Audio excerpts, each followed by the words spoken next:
There's a lot of jumping around and bouncing around. So we're good? We're on? You are on. We're on. Hi, everybody. It's Tuesday night, so it's time for Tuesday Night with Tony. We have like an audience back here. That's kind of cool. On cue. Woo-hoo. So, hey, thanks for joining us this week. Last week's show was a lot of fun with Sherry and Faye. There were a lot of views, a lot of people commenting, so we appreciate that. Keep on commenting, keep on hitting those hearts and likes and sharing and all those other things you do. Send them money. Send them money. We'll take it. We'll take it. And also just like to say thanks to all of you that have supported our radio show so far. Sally and Eric and I, we can be heard on govsradio.com from 11 a.m. to 1 p.m. That's Eastern time, Monday through Fridays.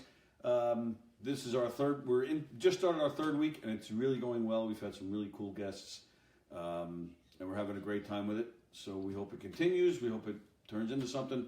We appreciate all your support with that. Stormy Daniels tomorrow, right?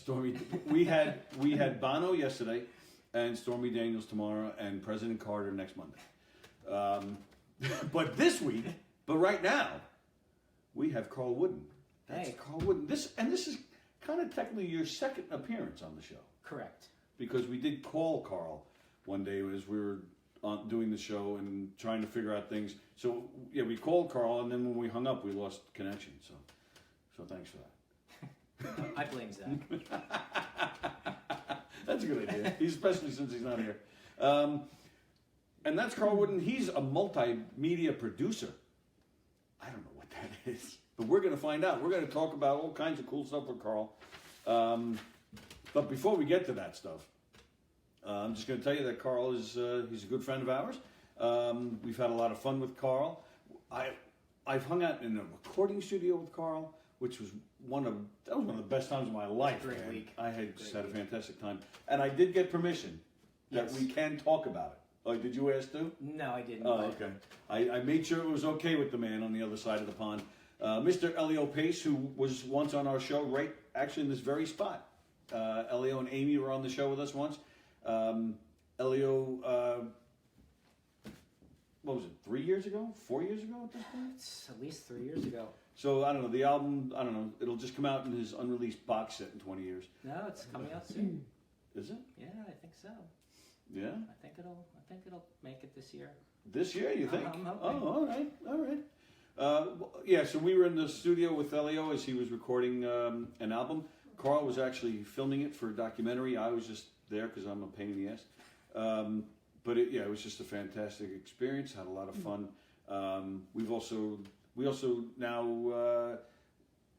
we have an annual thing an annual event where we go to Carl and Eileen, his wife, they're from Philly. So one year we go to a Philly game. This past summer they came here to Citi Field to see the Mets lose. So I guess this summer we'll go see Philly again. So that's a lot of fun.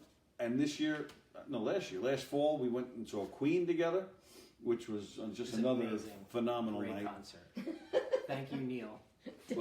Who are we boring already? Dennis Farrell, Dennis Farrell. who watched the radio show this morning. Yeah, he called in. Thank you, Dennis. He goes, "How many shows can I watch this fucking in one day?" At least you can turn it off. I'm stuck here for 2 hours.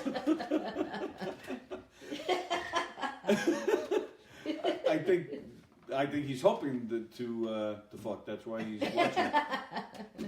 So that's for Dennis. Dennis, Dennis prefers this greeting. You don't know Dennis? I don't know Dennis. Dennis is like he's one of those weirdos that goes to concerts by himself and just holds the phone out the whole time and records the whole thing. And he's like 8 feet tall and he stands in the front. So he's like Herman Munster. Everybody off behind him. Yep. In fact, if you go on YouTube, there is a guy who the whole video he posted was just a bitch about this guy Dennis who stood in front of him at a Lord 52nd Street show. I'm not kidding. They really. I actually think the last show I went to, he stood in front of me. Yeah, the Lord show a few weeks ago. Yeah. Yeah. So that's why you eventually went in front. I just went in front of him. So yeah, that's Dennis. He's a good boy though. He's all right. Oh, all right. Squirrel. I was hoping it was something funny that I could make fun of, but it wasn't. It was kind of, thanks to Neil, the Queen bass player, that's how we got to Queen, and Carl made it all happen. We got backstage and met nobody. But no, we had a great time. We had good seats, great seats, actually. Probably one of the best concerts I've seen. It was an incredible concert. Absolutely. It really exceeded expectations. Yeah, I mean, Queen, you can't go wrong with all those great songs. So Carl and we met through the power, kind of through the power of Facebook, kind of. We met through Elio, but I met Elio through the power of Facebook. I just emailed Elio one day on Facebook, just telling him I enjoyed his music. You all right over there?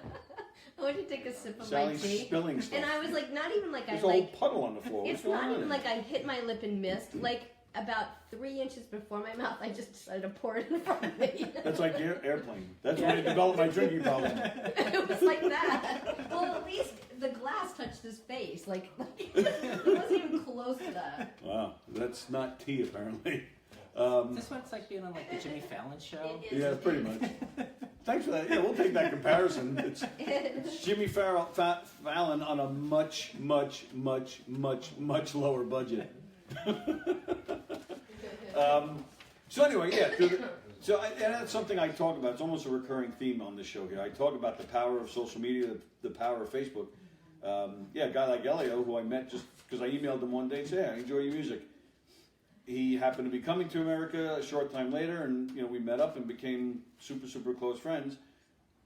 And we kind of met through met through Elio. Yeah, we both had an Elio show in Philly. So it's funny to me. I guess I'm assuming to kids it's probably not as weird, but to me it's still, to people our age, this is still new technology, a new world. We're used to just meeting people at school and stuff like that. So Liz it's Weingart kinda said cool that I am your Ed McMahon. You have to get the laugh.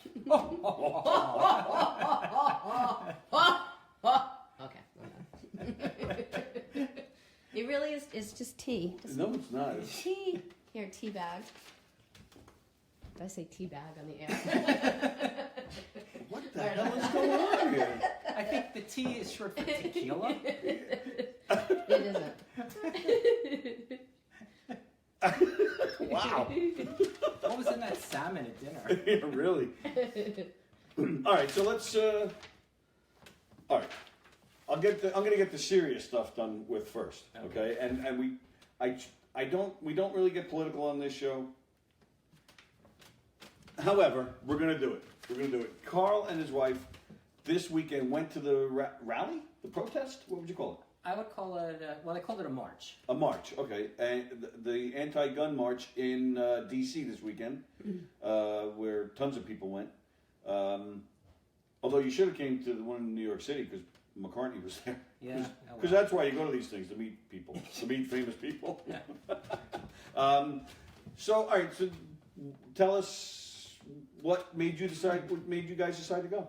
Well, actually, Eileen wasn't able to go. I went with some friends. Oh, my apologies. And I just can't sit on the sidelines anymore when innocent people, especially children, are being gunned down by semi-automatic weapons that shouldn't be in the hands of the public.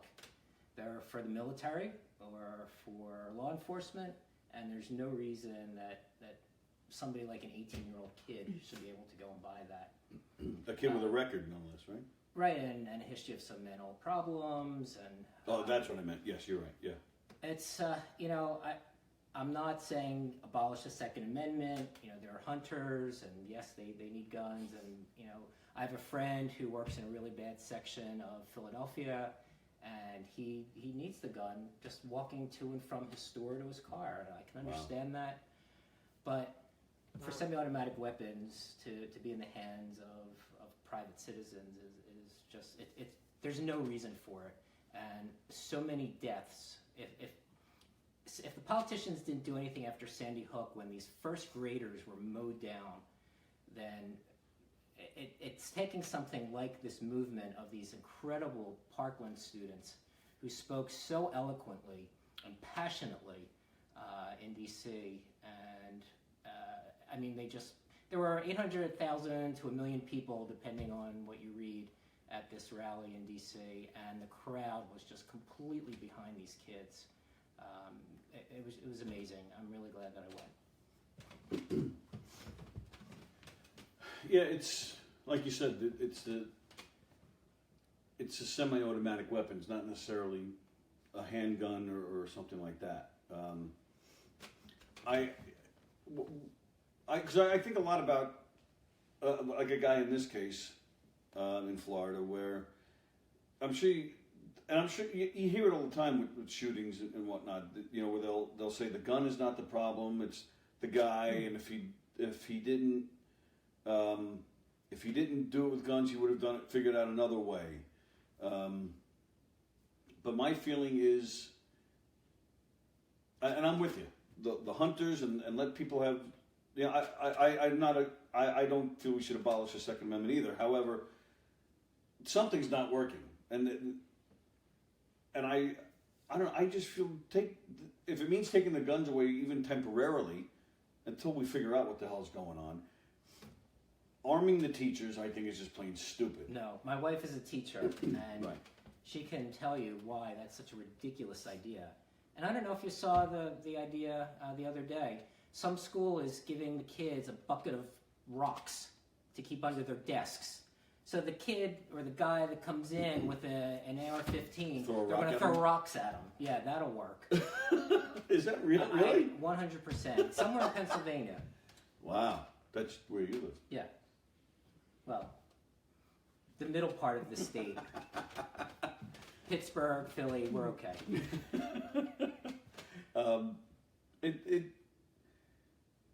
I don't like how, whether it's, you know, giving teachers guns or more armed guards, it's not, these aren't solving, you know, the problem. No. You know, these are Band-Aids, these are, you know, preventative. It's not fixing what the problem is.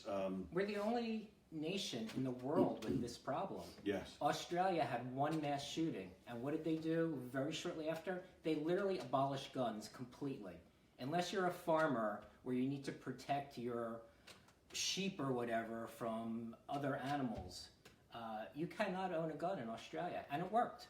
Right. People turned in their guns, and now it's a gun-free society for all intents and purposes. The UK, Japan, I travel all over the world, and I talk to people in restaurants, bars, and they look at me like, why is your country like that?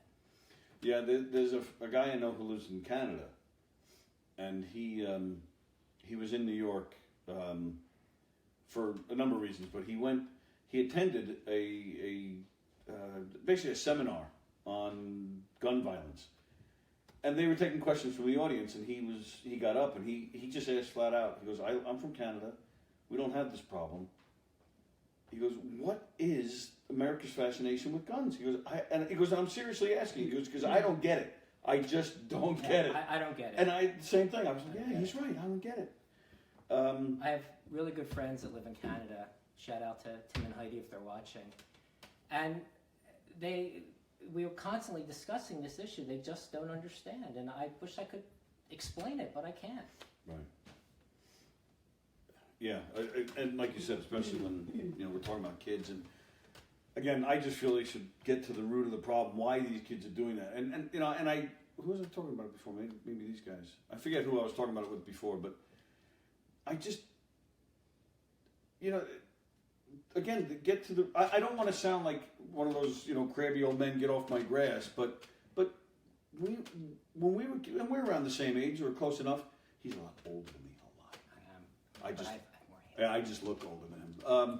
We're close to the same age. We didn't have this. We weren't shooting each other up when we were kids. And I just, again, not to sound like an old man, our generation was better. I'm not saying anything like that. But there has to be a reason or a bunch of reasons why this is happening now. Whether it's too much pressure at school or which is personally one of my not conspiracy theories, but just opinions that there's more. They've added periods at school. Kids, their workload is bigger. The clubs run later. I have a lot of opinions with that. But no matter what, or anybody's opinion is, just find out why it's happening instead of just let's arm everybody up and be ready. I just It's ridiculous. yeah. And it's not going to be fixed. What do you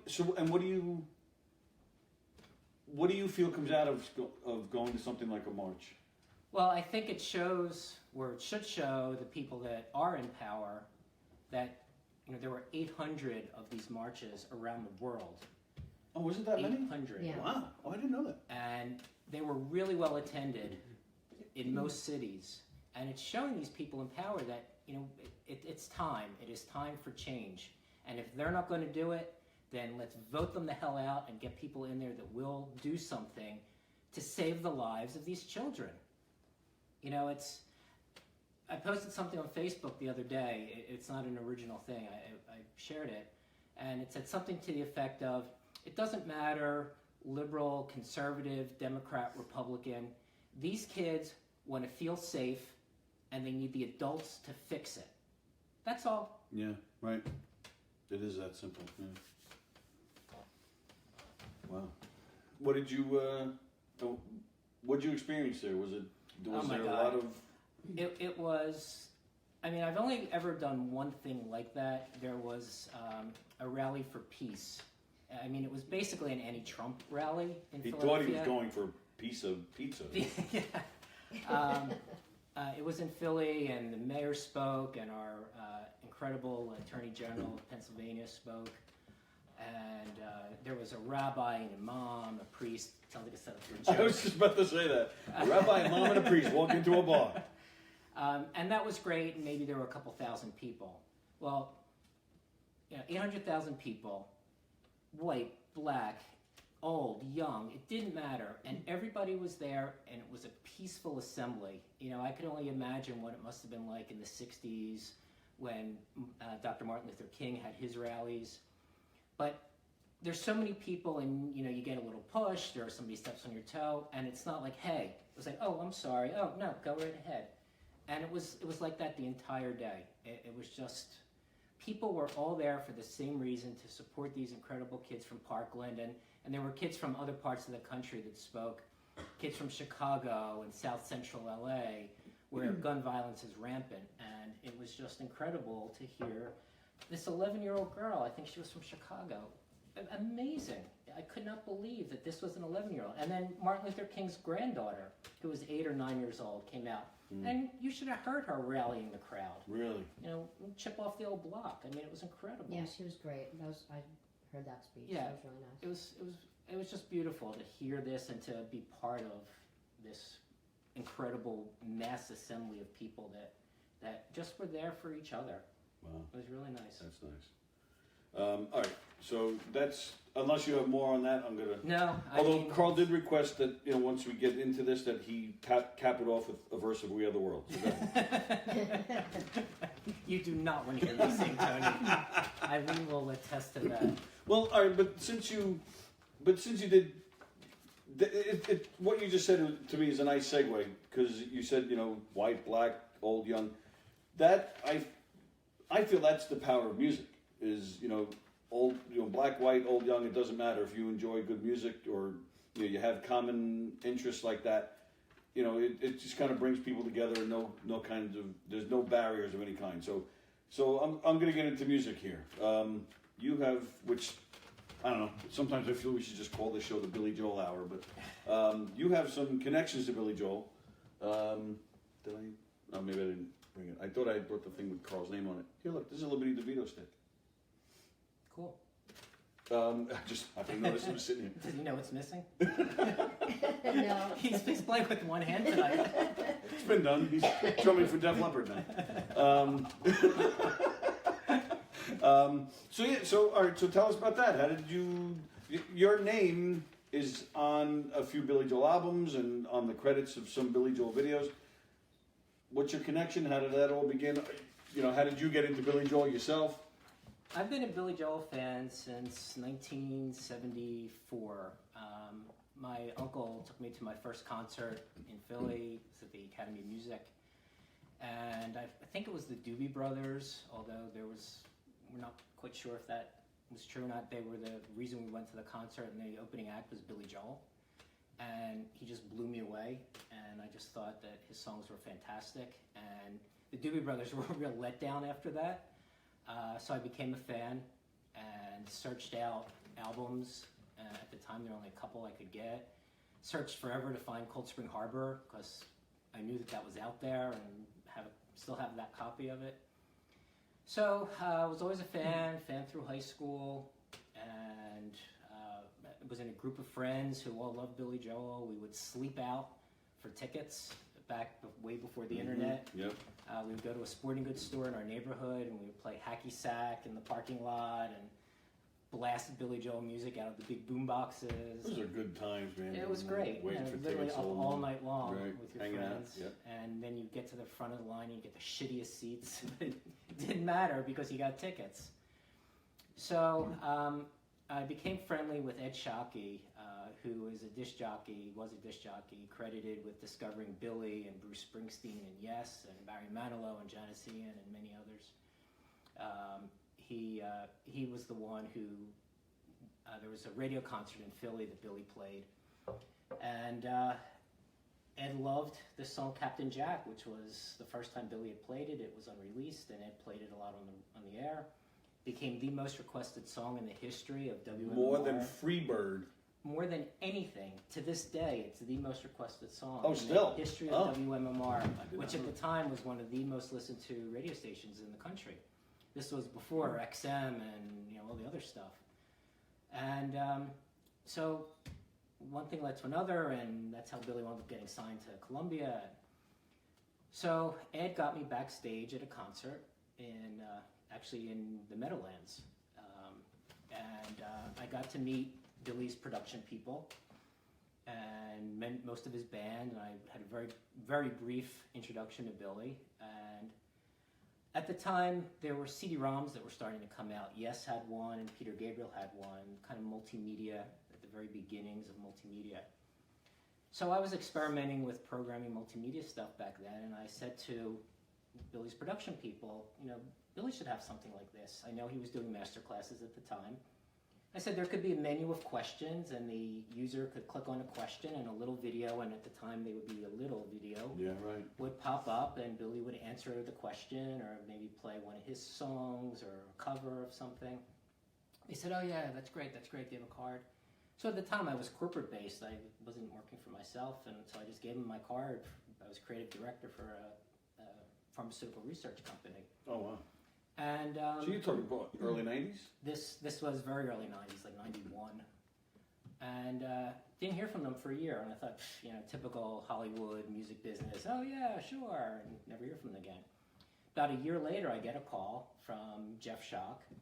And he said, we really like that idea. And we've been touring. We've been down in Australia, New Zealand, and we're now off the road. And we'd love for you to come up to Columbia Records and, talk more about it and bring these Peter Gabriel Yes things up for people to look at. So one thing led to another, and I got a deposit to start this project. Wow. And I started working on it, and there was revisions. And then I get a call from somebody at Columbia. We like what we're seeing, however, do you know this thing called the World Wide Web that's out now? So I was familiar with it, and they said, can we make this a website instead? Yeah, sure, no problem. No freaking clue how to do that. Oh, and wow. It's not like you could Google how do I make a website, Right. and there weren't books about it.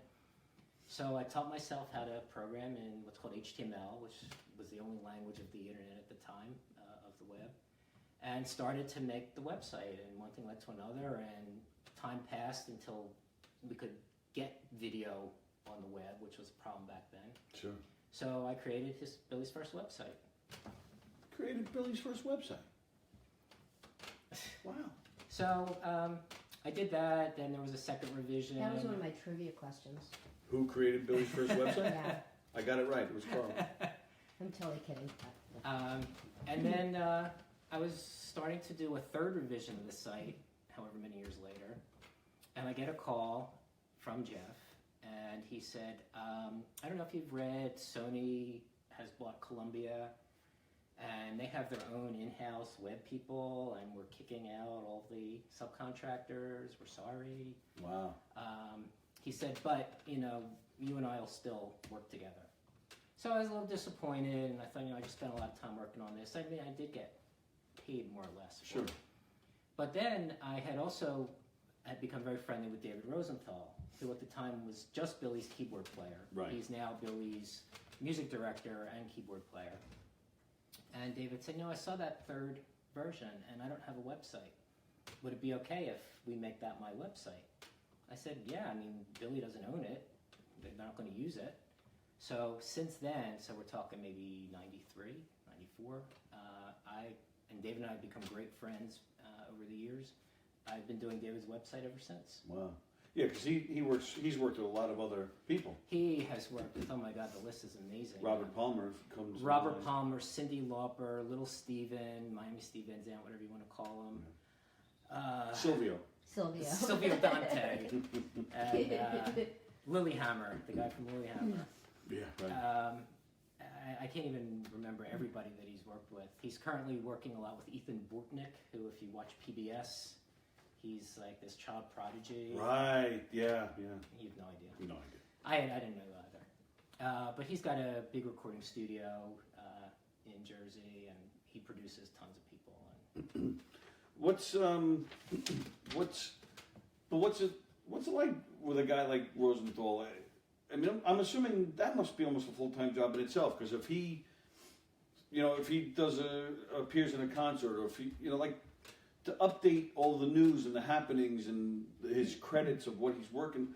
I mean, I'm assuming that's you that does all that, right? I do all that.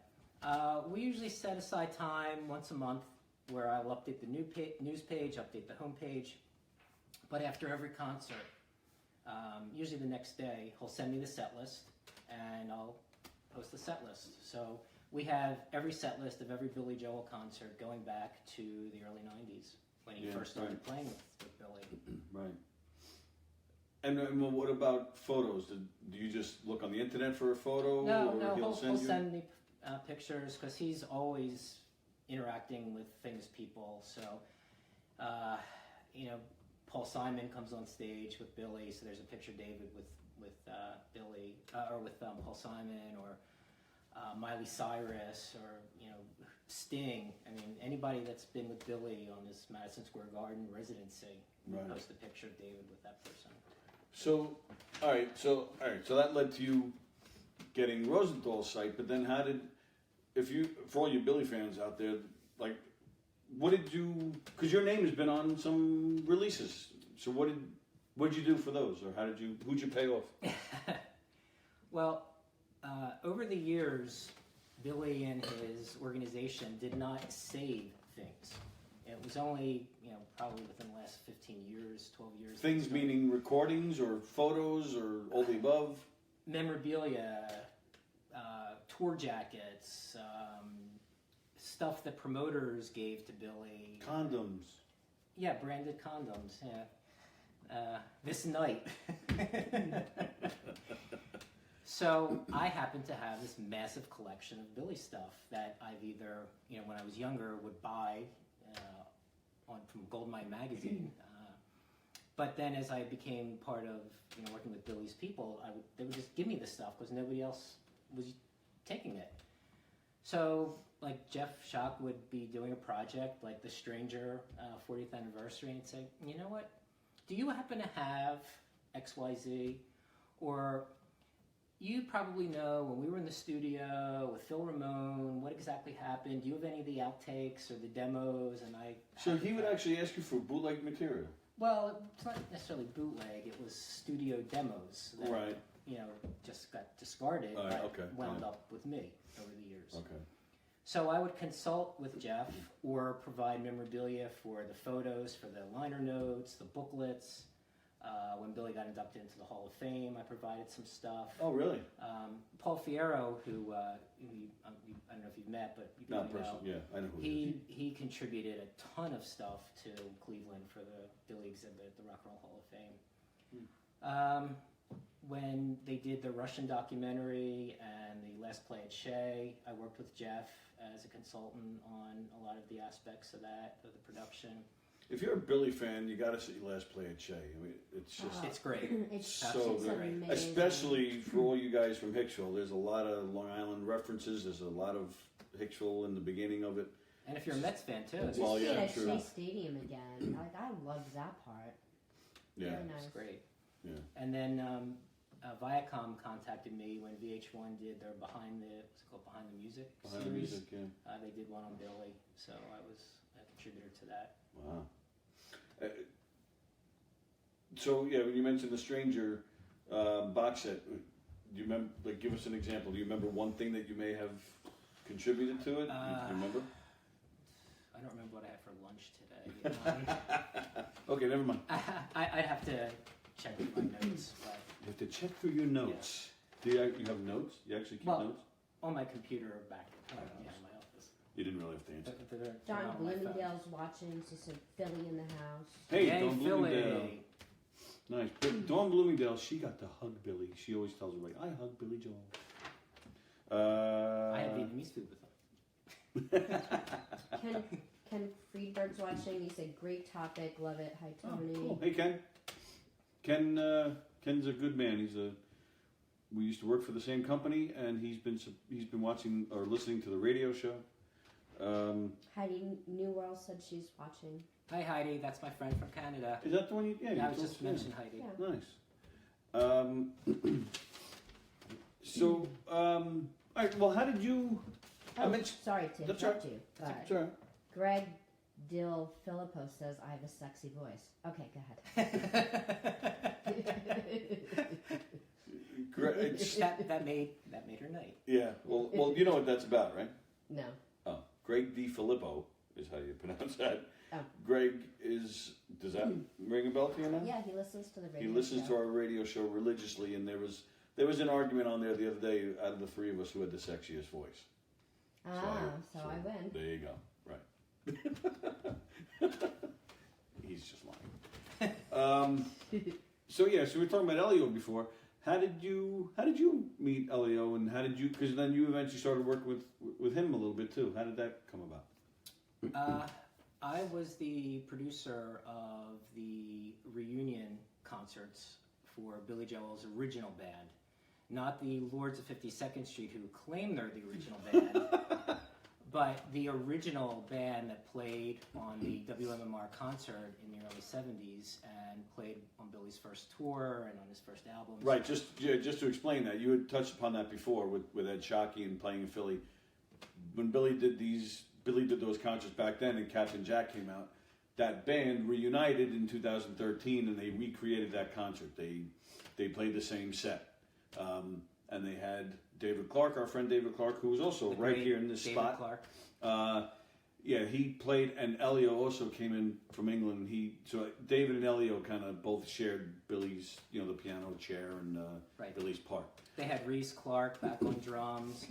Don Evans back on guitar, and Larry Russell back on bass. Good old Larry Russell. Great guys. It was fun working with them all, and that's how I met So, Elio and David. But how did you said you were the producer of that? Yep. How did that? I don't remember exactly. Larry contacted me, and one thing led to another. Because of your connection to Ed Shockey, that's why he connected you? Or? Possibly. And I brought Judy Shockey to the shows. Right. Ed unfortunately passed away a number of years ago, and miss him every time I hear Billy Joel or Bruce Springsteen on the radio. I think of Ed. But so Judy came and talked about those days, and Right. so I produced those shows. I met the band there, and Elio was there, and Elio and I just hit it off, and much like you, he's like a brother to me. Yeah. He is just one of the greatest people, and It's a love-hate relationship. He loves me, but I hate how it brought you around all the time. You can't get rid of me now. Do you know Pam Murkoff? Yeah, Penn Markov is. Well, I know you do. I don't know sorry. because he travels to England. I wasn't sure if you ever I met her. don't know if I've met her. Name's not familiar. She's watching Yeah. over there in England. Pam is so Wait, nice. She, wait. Don there. Smith. she does. She watches almost every week. It's amazing. It's 2:00 in the morning. know. She should be in bed. John Smith Weston. Well, maybe she's in bed while she's watching. She'll go to sleep when it's over. Are you going to any of the Elio David Brown shows in May? Pam. I'll be at 2 of them. That's right. Pam does go to some of Elio's shows. Milton Keynes and Leicester Square. If you're there, introduce yourself. Yeah, you should meet Pam. She's good people. So I got confused. What, Larry called you and asked you to produce the shows? Or? It was over Facebook or Facebook Messenger, and he was looking for a sponsor originally to sponsor the show, and wound up producing it. So it was the original show in New York, and then we did a couple in Philly, one in Delaware. That was the only one I wasn't able to get to, though. Okay. Yeah, and Elio was just, seriously, he's great. He's the best. And it's created a nice little circle of friends that we have going on here, which is nice. And I guess from that, you then ended up, recording this documentary for Elio when he was in the studio? Elio was recording a CD. He wanted a real American feel to this CD, so it was recorded in Brooklyn. So Elio and his band and my video crew and I, we basically moved in together in I think it was like a 6 or 8 room bed and breakfast, walking distance to the recording studio. And boy, did we bond that week. Yeah. Because it was long hours, but it was a lot of fun. Oh, it was and that's when I really got to know Elio and Neil, who is just the most incredible, funniest guy you'd ever want to meet. And he didn't even know that he was the bass player for Queen. He keeps everything nice and quiet, and found out, oh my God, you're a bass player for Queen too. Mm-hmm. And does a mean Michael McDonald impression. He does. So, and Joe Evans was on drums at the time. So that's meet Joe. I love Joe, and that was, I only spent one day, man. I had such a great time that Multiply day. that by 5 and picture us at 3 a.m. back at the house, playing music cool stuff, and man. just having a great time. Yeah, I love that. I love that whole creative process, whether it's, music or comedy or, anything, just, and being around people like that. That's just, and what a great day that was, watching you guys at work, and and I took it all in. That was my first time ever in a recording studio, so I got to watch Oliver, who was producing and recording, and watching his process, seeing how the band was recording, watching you guys with your cameras and doing your thing, and just taking it all in. It was. I think there were 4 of us on camera. There was a still photographer there, Jeff Reeder, who's the best. And Matt Harnick is my video guy. He has been for, almost 20 years.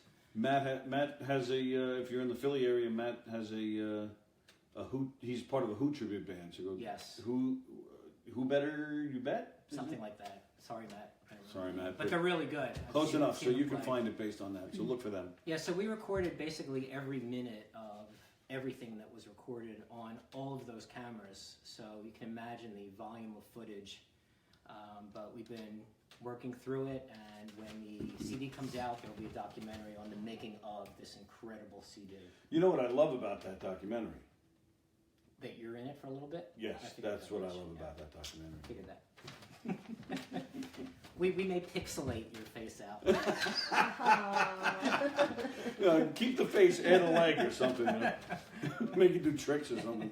All right, so, and I guess because you got, I guess Elio trusted you with recording the documentary because of your experience as a multimedia producer. I don't know what that means. What is a multimedia producer?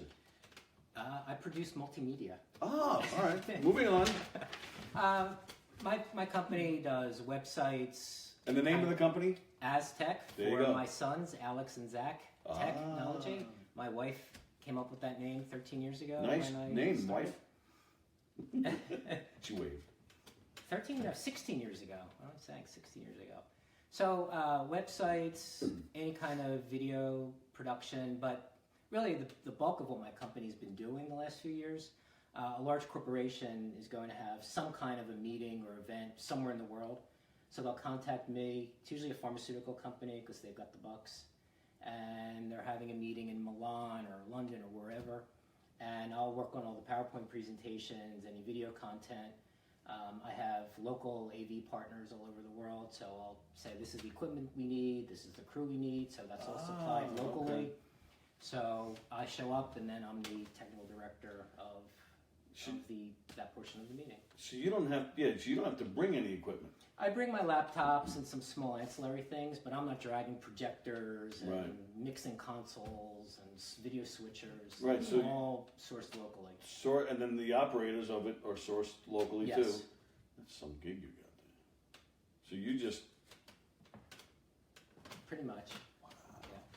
and then go I with mean, it. it's a lot of hours. I know, I'm It's teasing. really stressful, but I have some of the best clients. I used to work for a company called Wyeth, and Pfizer bought them. They laid almost everybody off, but they've kind of scattered around. So, and these people they're like friends. They are friends, many of them. So it's great working with them, and I get to meet people all over the world. That was the next part I was getting to. You travel all over the world. I've been to all 7 continents and over 80 countries. Holy shit! I didn't know it was 80. Wow. And it's really that. And I know it's hard work, so I'm not trying to minimize it. But it really is that simple. A PowerPoint presentation, or just some kind of a presentation that requires video, like. That's something that they, again, not trying to, but they need to bring somebody like you in just for something Because what happens is 5 minutes before Dr. So-and-so goes up on stage and he's the world-renowned expert on a particular type of cancer or sepsis, and he wants to make all these changes with 5 minutes. They need somebody who knows what they're doing, knows the technology or the terminology. I have a background in that. I used to work at Merck. Okay. Oh, okay. Wow. But I also can keep an even keel and not get flustered. And yes, I can get frustrated, but I can kind of keep things calm. And like when someone leaves clothes on the floor, that kind of frustration. That just drives me absolutely insane. When a but I don't car runs know. into you and scratches your car. Oh yeah, you remember that night? We went out with Carl, and he was just all over the road and smashing things and laughing just like that after he smashed it. And just kept on driving. Smashing everything. We were holding on for dear life in the back of that van. We're like, we only went wee a few times. Mom, if you're watching, it's all a lie. Actually, it's funny. That is probably the one time we saw Carl yell, because remember, that guy was a douche when he first got out of the car. He tried to pull away. He tried to pull away, but then he hit us and tried to but then drive even off. after that, once he finally got out, what did he say? He didn't want to call the cops, and he was getting all upset. Well, because his driver's license it didn't have the right address, and it was expired. Yeah, and this he kid had was a insurance, mess. And But then you started yelling at him. I was like, whoa, look at that. Yeah, I don't lose it very often. So, all right, but now I'm picturing just like a slideshow or something. It's got to be much more advanced than that, right? Usually 1 or 2 really large screens, and there could be different images going up on the screen. And really like high-res, beautiful. Well, yeah. There's lights. And, right. Like it's a real production. Yes. Yeah. Okay. All right. We've got 8 microphones out, and there could be discussions going on with 6 to 8 microphones, or sometimes you're sitting around the U-shape with 20 microphones, all hot, and everybody talking. Oh, and you're responsible for that as well? Well, I don't do the audio, but You'll get I'm the the guy. director, so the audio guy needs to know what he's doing, and I need to tell him. I need to make sure he does what he's supposed to be doing. Oh, all right. So now I'm glad I'm asking, because if you picture a director in the truck, like the Oscars or a something, sporting event or something, where, camera 1, camera 3, that's me. Okay. Yeah. See, I thought you just helped with the visual presentation. Well, I and do then that beforehand. Right, but that's what I'm saying. I thought your job was done at that point. That's just part of it. Right. See, all right. So, like I said, I'm glad I asked, because that's where I thought it ended for you. I didn't know you actually were there for the actual. No, I go a few days before. I design the room layout with software before I ever get to the hotel. Make sure everything gets set up and tested. Work with the presenters on rehearsals, slide reviews, and then I'm there through the entire show. Right. And then I'll take a day and go sightseeing. So, right, which is great in itself. So all right, so somebody in India is putting together some kind of presentation. Mm-hmm. What do you just go, say, maybe a week before? And I'm sure you're doing a lot from here and getting a lot done. But all of that is usually done here. Right. Depending on how far I have to fly or the time difference, I'll usually go out 1 to 3 days before. Oh, all right, so wow, so most of it's done before you even get Yeah, there. Then. definitely.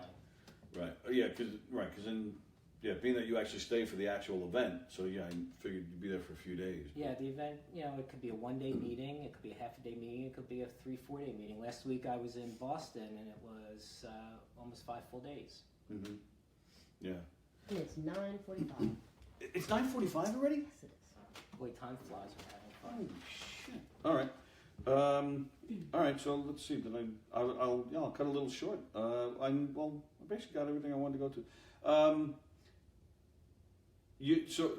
But fortunately, you had a love of traveling already, Yes. right? Because I did my research and I found that article on From USA Today. there's I pictures saw of the you pictures of packing me a with my suitcase. luggage. I saw that. I was like, oh my god, how did you find that? No, Kevin Mocker, we've not done the trivia yet. Not yet, Kevin. We're getting to it. We'll get to it quick. Cause I know Mike Stutz is doing a little video at 10 o'clock. So we'll do that quickly. So yeah, in this article you talk about your love of traveling, and it sparked from going to Disney and seeing the Epcot, Right.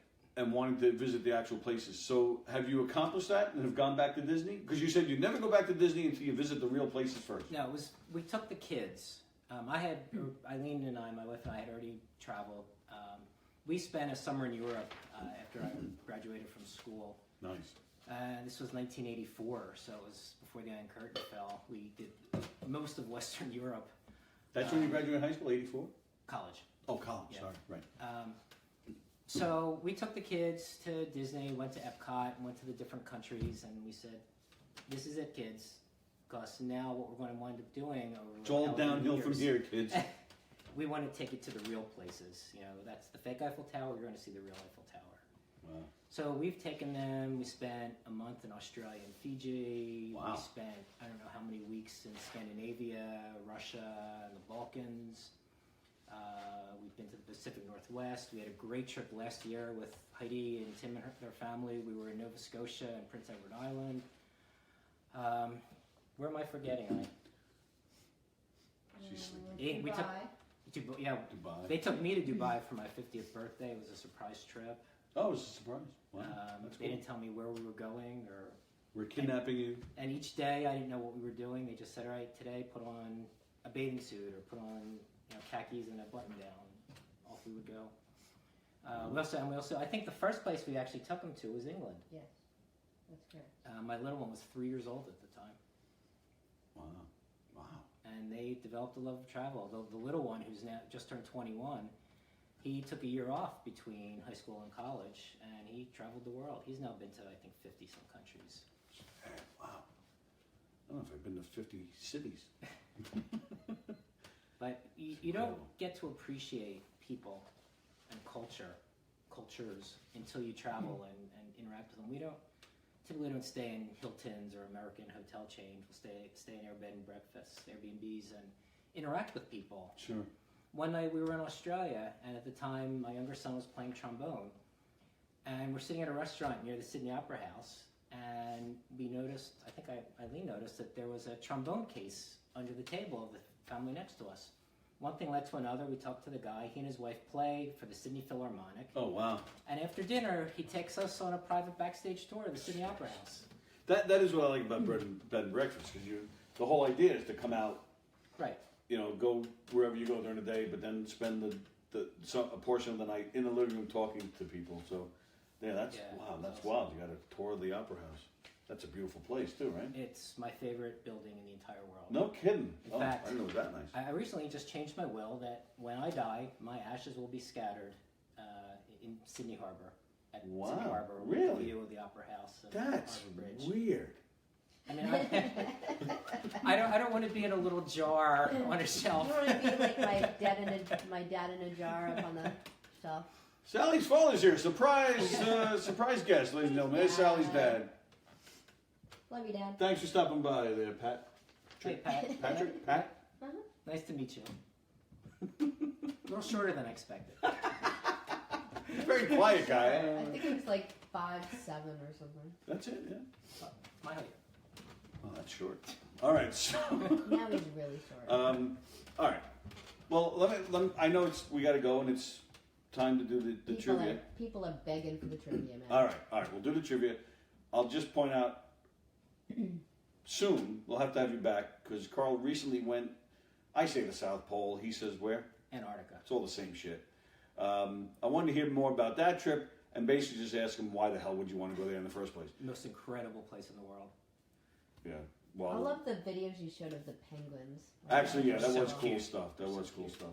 But I can watch that on the computer. Having a reunion tomorrow night in Manhattan With the Penguins. Five people who I went on the trip with. A reunion with the Looking forward to that. Penguins. I made myself laugh. All right, so here we go. As promised, so as you heard, Carl has a lot of Billy Joel connections, and I'm from Hicksville, so that it's just ingrained in my head, Billy Joel stuff. So we are going to now have a little face-off, little Billy You need Joel. a music stinger. We need to make. Should we make a wager? There you go. A little. That was.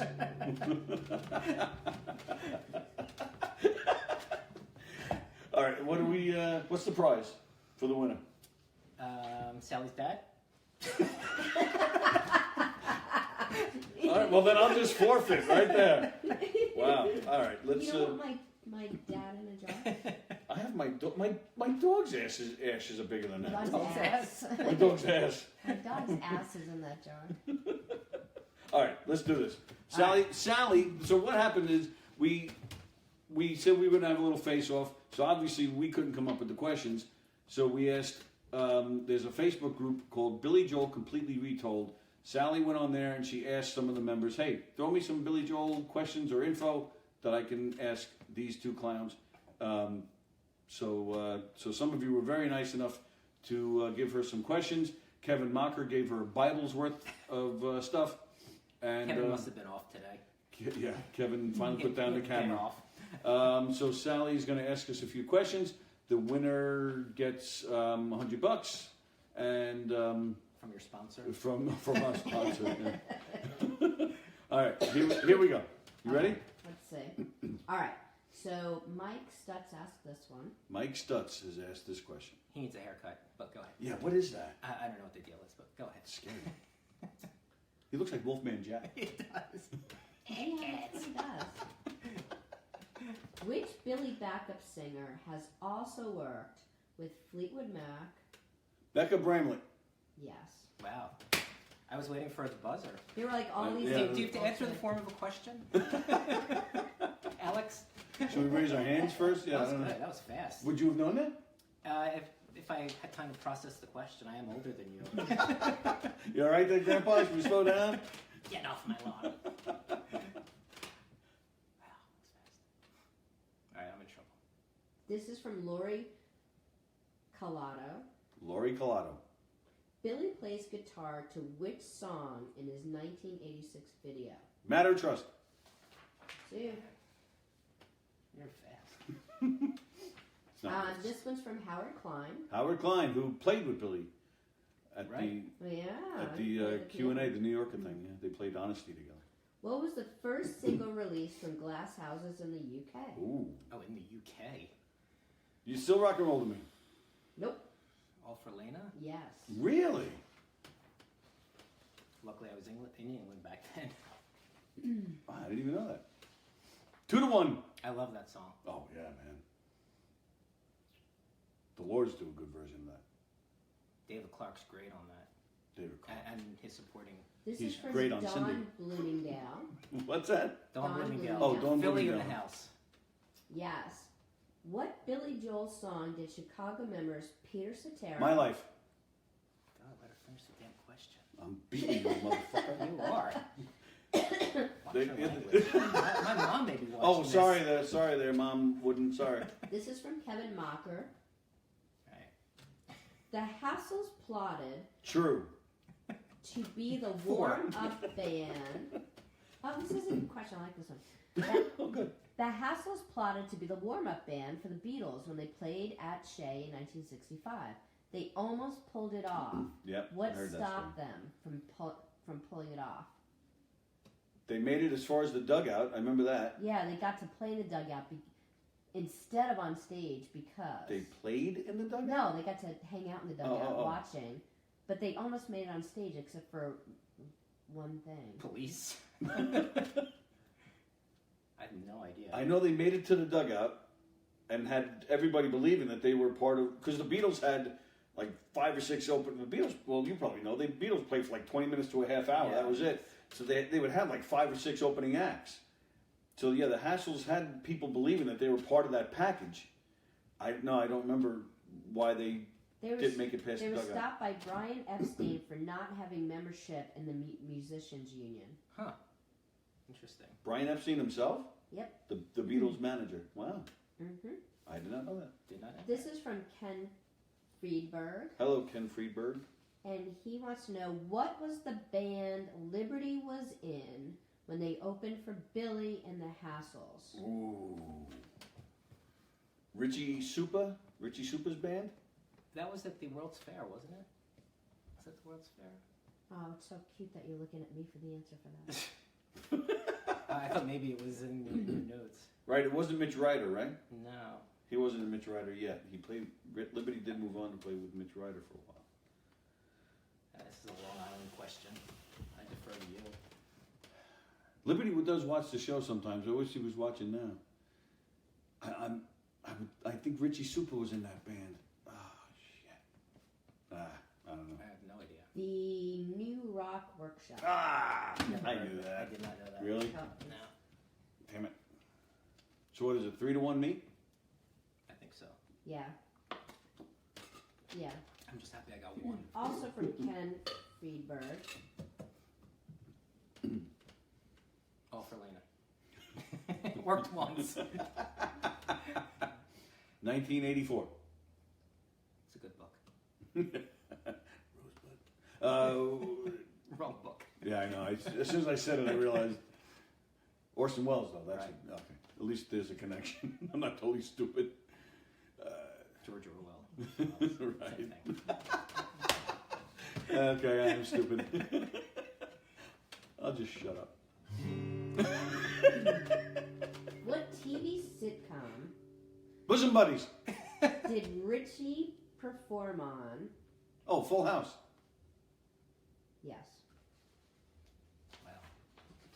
All right, so Dennis Farrell wants to know what record label were the Hassles signed to? Arista? I think it was Arista. I know I have the Hassles album from Arista. No, United Artists. Yes. United Artists. Did Arista re-release them? Yeah, I think so. But I believe it was originally United Artists. And then also from Dennis, we all know Billy was in the Echoes. Name the 2 other names they changed their name to. Lost Souls. Yes. 2 other names? Oh, Don Bloomingdale got Full House. Lost Souls, The Echoes,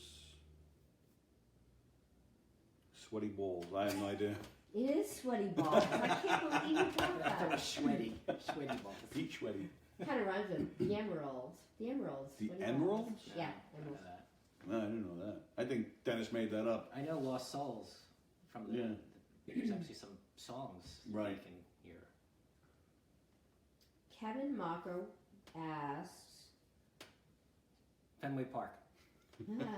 That's good. The Garden. at a show promoting the Piano Man album at Rutgers University, 1974, Uh-oh. Bruce Springsteen joined Billy on stage to do what song?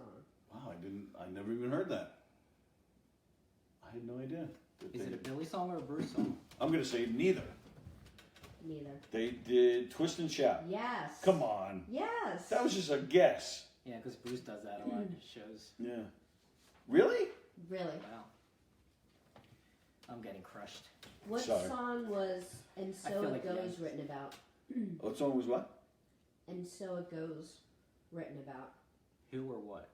What song? Or what person? Christy? Nope. Eileen Wooden? Elizabeth? I even knew this. That's not her last name. Oh, that's right. That's right. Alexa? El McPherson. Mm-hmm. El McPherson. He wrote And So It Goes about? Yeah. Oh, I didn't even know that. It was I just actually knew in the you I dated book. her. knew he dated her. Oh, It was was in it? the book, Christy? yeah. Yeah. What hit song was the earliest written by Billy? What? And this is from Kevin Macarosa. So probably not a Billy song, I bet. He even goes on to say they're probably going to guess Piano Man because it was his first hit, but Did What? he? I'm Did not he sure if I write- understand. Did he? what co-write hit song Under was the the Boardwalk? earliest written by Billy? Under the Boardwalk? What? Did he? What's the earliest hit Billy Joel had? No, what's the earliest hit that was written by Billy? And what did you say? He co-wrote Under the I Boardwalk? thought he did something with Under the Boardwalk. Wasn't it? Didn't he play piano on? What was it? My Boyfriend's Back or one of those? I thought it was Under the Boardwalk also. Oh, okay. And Yeah, but he co-wrote it. I thought he had something to do with it. He also did a Bachman pretzel commercial for Chubby Checker. For Chubby Checker, you know, the Bachman Yeah. twist. Yeah. And he plays a little bit of Bach, and he says, it's Bach, man. Yeah, you're right. I forgot about that. But that That wasn't would that be considered? Yeah, would that be considered a hit? That wasn't a hit. Is it something he performed Yeah. or something that somebody else performed? No, it was his. So Piano Man is not the answer. Mm-hmm. Captain Jack? I mean, that was a radio Yeah, that would have hit. been my first guess. That was a radio hit, but it wasn't. It didn't sell. Is it a Hassel song? They didn't really have any hits. No. Certainly not Attila. Yeah, right. Barely listened to that. She's Got Away. Yes. Well, that was a hit afterwards, though, after the fact. But is the fact that he wrote it early? Yeah. Is that She's Got Away was Kevin written Mocker thinking he's first hitting us with trick questions? Cold Spring Fucker. Harbor album, Oh, and sorry, then Mr. became Woodin. a hit. Because Wow. that became a hit on Yeah, like Songs in the like Attic, 1980. Yeah. the live version. All right, let's do two more, and then we're out. Okay. I mean, I'm good now unless you want more. Oh, do you have more? Yeah, got some. Yeah, I definitely want more. I'm doing so well. This is from Marion Stone. She wants to know. Oh, Marion Stone. And I guessed Great this photographer. one, so it's not going to be hard because I guessed it. What radio station did Richie Cannata work for? WLIR? Yep. Oh, Wow. It's the only radio station I know out here. That's I how I didn't knew know it too. I was like, it's the only like really good. There's a one. See, these are documentary. too many Long Island questions. Yeah, I didn't even know that. There's a documentary about LAR coming out next week. Oh really? Yeah. Huh. It was an interesting radio station. Yeah, we were just talking about the radio concert from '71 on LIR. Right, that's right. Billy Yeah. was on. But it later became like an alternative station, and I believe it was. I think that may have been one of the first alternative music station in the whole country, and it kind of changed. What is it, probably like Depeche Mode? Yeah, That sort of exactly that kind of stuff, and it kind of shaped that whole generation of music. I love that stuff. Do you 80s Britpop. really? Yeah. Yazoo, Erasure. Kaja Gugu, Nah, not so much them. Duran In Duran. fact, I love Duran Duran. I'm seeing Depeche Mode in Philly this summer. Great. Did you ever hear Sammy Hagar's version of Personal Jesus? No, It's awesome. I'll have to listen to it. I love Sammy Hagar. It's a great song. Go ahead, sorry. We're taking up Stutz this time. Sorry, Mike. Last question. Get a haircut. Judy Brandt wants to know. Hey, Judy Brandt. Ask them who the song "Baby Grown" was written about. Well, it's about the piano. The It was piano. written with Ray Charles. Yes. Oh, Yeah, that's it? what I said. I answered. I go, "Is it Ray Charles?" And she said, "No, it's about his piano." Yeah. Yeah, he was specifically writing a song for him and Ray Charles to do. And that was the last question. If that's the last question. Okay. All right, cool. Great job. Carl Woodin right here, ladies and gentlemen. Thank you, pal. That was My fun. pleasure. I That was really a lot of enjoyed fun. it. Good. Love seeing you and Sally. Likewise, likewise. Next week. Oh, shit, who's next week? Oh, next week we have Kenny Forgione from Wondrous Stories is joining us. Oh, nice. Hopefully he's bringing a guitar. That'd be The cool. following week. Yeah, she only had 3. True. You ever hear Wondrous Stories? No. They're fantastic. They're fantastic. The week after that, we have a band of young guys. They're like 16, 17 years old. These guys are great. They're called Pine Street. The week after that, we have a local singer-songwriter, Robin Eve. And the week after that, we have Sandra Castillo. Costello? Oh, nice. She's a writer out in California that's going to be in New York. She's going to, you know Sandra? She's on Retold and all that stuff. I've seen her name. Yeah, she's a great writer. So we have a whole bunch of interesting, cool shows coming up, all musical related pretty much. So next week, Kenny Forgione of Wondrous Stories. Great musician. Has played with some notable people as well. We'll be here next week, Tuesday at 9. Check out Knockem Dead Comedy. We're playing all over Long Island and Connecticut throughout April. Check out the Knockem Dead Comedy radio show with me and Sally and Eric Shevlin every Monday through Friday from 11 a.m. to 1 p.m. show. on Governor's Radio. Thank you, Carl. Thanks for that. And if you need multimedia producing, there's Carl Woodin and Aztec Multimedia. I'll get this right sooner or later. All right, we'll see you next week. Thank you, guys. Bye. Head on over to Billy Joel Completely Retold, where Mike Stutz And is. tell Mike to get a haircut. Yeah, he's doing Yeah, something what's over Mike doing? there. He's Long Island Hall of Fame. Yeah, That's he's where showing the at. Lords of 52nd Street getting inducted into the Long Island Hall of Fame. Which actually, you might even see me. I think I'm in this at the end. At the end of it, I think you see me. Nice. Cool. Okay. See you next week. Good Suck it. night.